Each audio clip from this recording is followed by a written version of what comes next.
Morning. Nakaluho mo ng bado.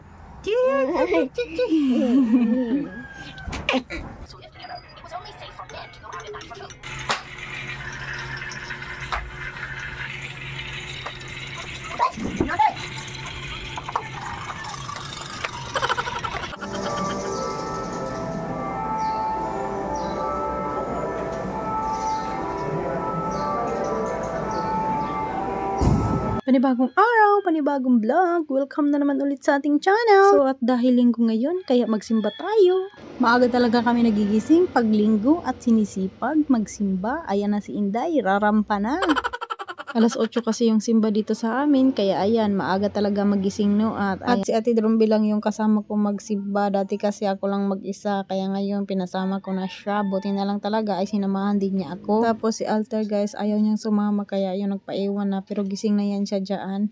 At saka pati na rin si Ate Amshi, ayaw din sumama, kaya siya yung magbantay ng ating tindahan dahil si Papa Udon nga ay nag-duty na naman ulit sa tupad. Kaya ayun, si Ate Amshi at tsaka si Mr. Alberto lang yung maiwan dito sa ating tindahan. So ayan na si Alter, kagigising lang niya. Ayan, at nag-good morning kiss na yung aking baby boy. So at dahil naliligo pa naman si Ate Drumby, kaya ayan, mag-morning routine muna tayo, mag-skincare ba.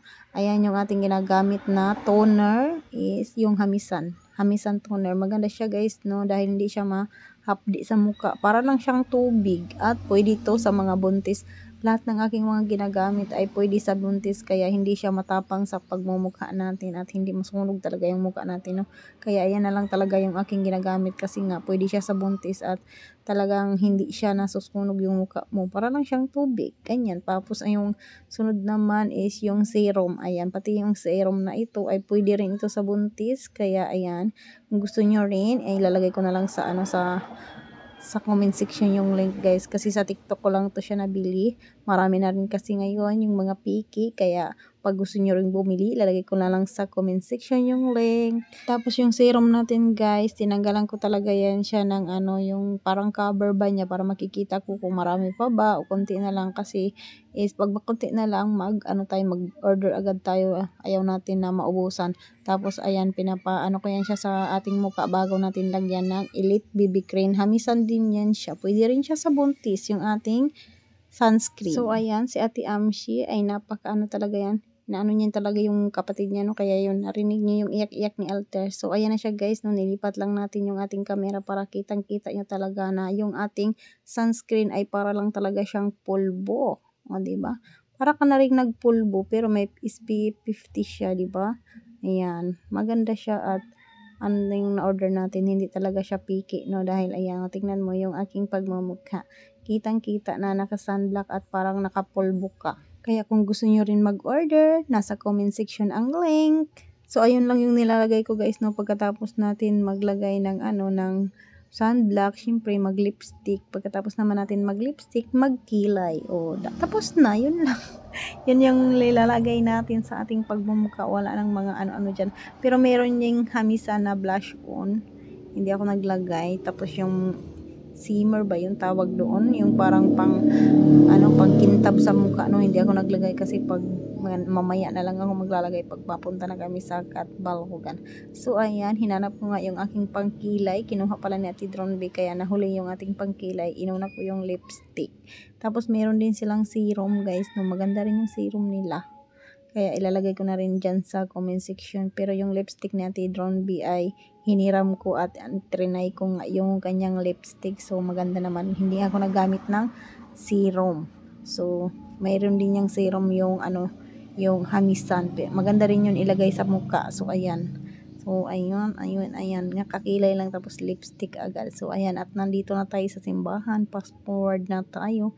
Ayan, at pagdating nga namin dito, marami pang upuan na bakante. Tapos ayan, bigla nang dumami yung tao. Tapos Ate Drumby lang talaga yung aking kasama dahil nga wala ngang maiwan doon sa bahay namin pag sinama namin si Alter at saka si Amshi. Papa Udon kasi mga 8:30 pa yun uuwi sa bahay natin. Kaya si Ate Amshi lang talaga yung nagbantay sa ating tindahan.